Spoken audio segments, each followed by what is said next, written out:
Guest MLA samosa. एक गांव में एक रॉयल फैमिली ढाबा था। उसके मालिक मिश्रा जी थे। उस ढाबे में वेज नॉन वेज हर टाइप का खाना मिलता था।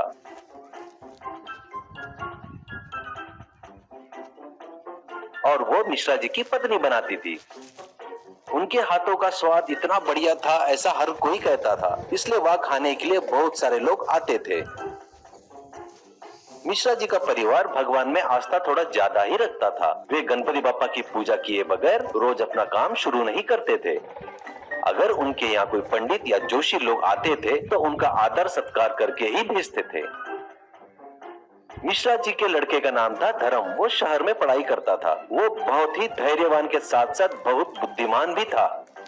वहाँ उनके दोस्त कभी समस्या में पड़ जाते थे तो वो उनको समाधान बताता था। एक दिन की बात है, जब मिश्रा जी पूजा करने के लिए भगवान की फोटो पर माला चढ़ाने जाते हैं तो फोटो नीचे गिर जाता है और उसी वक्त बाहर कौवा चिल्लाता है। तभी मिश्रा जी की पत्नी, ओ जी, भगवान का फोटो नीचे गिरना और उसी वक्त कौवे का चिल्लाना, मुझे कुछ अपशगुन सा लग रहा है। मुझे डर भी लग रहा है। तभी मिश्रा जी भगवान का फोटो पूछते हुए, मुझे भी ऐसा लग रहा है, हमें फौरन जाकर पंडित जी से बात करना होगा। और वो लोग सारी घटना पंडित जी को बताते हैं। पंडित जी के पास जो लोग भी जाते हैं वो हमेशा उनकी जन्म कुंडली पंडित जी के पास होती है। इनकी बात सुनकर पंडित जी मिश्रा जी की जन्म कुंडली निकाल कर पढ़ते हैं और कुछ हिसाब लगाते हैं और कहते हैं, पंडित जी, मिश्रा जी, अगले 2 महीने में आपको और आपके परिवार में भारी नुकसान होने वाला है। आप पर भारी आफत आने वाली है, ऐसा कहते हैं। मिश्रा जी, क्या सच में ऐसा होगा पंडित जी? मेरा व्यापार तो अभी बढ़िया चल रहा है, इसका कोई उपाय तो बताइए। पंडित जी, जो आफत आने वाली है वो तो आएगी ही, क्योंकि आपकी ग्रह स्थिति ठीक नहीं है। ये तकलीफें ज्यादा दिन तक नहीं रहेगी, फिर भी 6 महीने तक आपको तकलीफ झेलनी पड़ेगी। फिर किसी व्यक्ति के द्वारा ही फिर से आप अच्छी पोजीशन पर वापस आएंगे। पंडित जी के कहे अनुसार उनके ढाबे के आजू बाजू बहुत सारे होटल आ गए। इससे उनके ढाबे में लोग आना कम हो गए।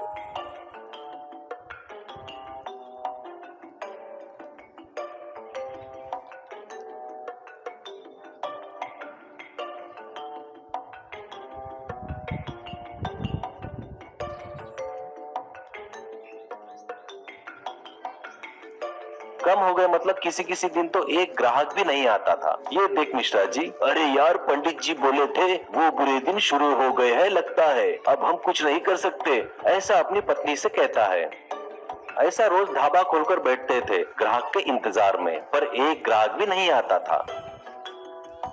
ऐसे ही खाली हाथ शाम को घर चले जाते थे।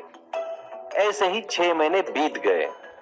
अब धर्म अपनी पढ़ाई पूरी करके घर आ गया था।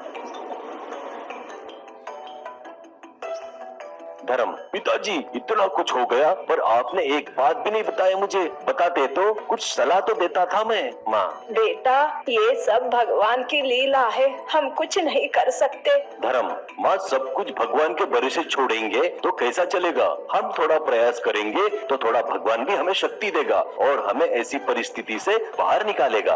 पिताजी, तो बेटा अभी हमें क्या करना चाहिए? धर्म, पिताजी, हमारे ढाबे को फैमिली ढाबा नाम रखे, लेकिन कभी पूरा परिवार बैठकर खाना नहीं खाया वहाँ पर। अब हम एक काम करेंगे, अब हम ऐसा काम करेंगे पूरा परिवार खाना खाए। ऐसी चीज करना होगा जो सभी लोग बैठकर खाए। वैसे भी लगता है इस दावे को सभी लोग भूल गए हैं, बस उन लोगों को याद दिलाएंगे। इसके लिए मेरे पास एक प्लान है। अगले हफ्ते गणेश चतुर्थी है ना, तभी मेरा प्लान अमल में लाता हूँ। अब गणेश चतुर्थी के दिन एक बहुत बड़ा समोसा बनाकर मंडप में लाता है। उसे सभी आश्चर्यता से देख रहे थे।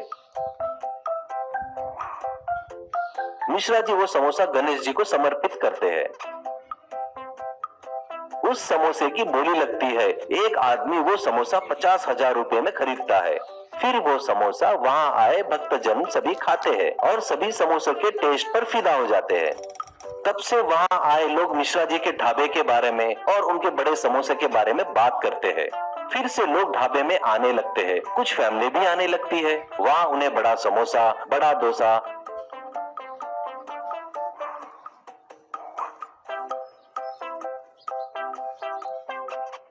बड़ा फैमिली प्लेट बिरयानी, हंडी बिरयानी बनाकर खिलाने लगे।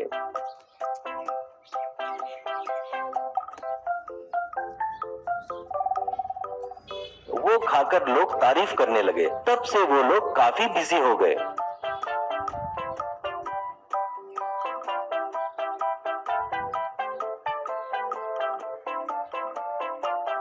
भरपूर पैसा भी आने लगा।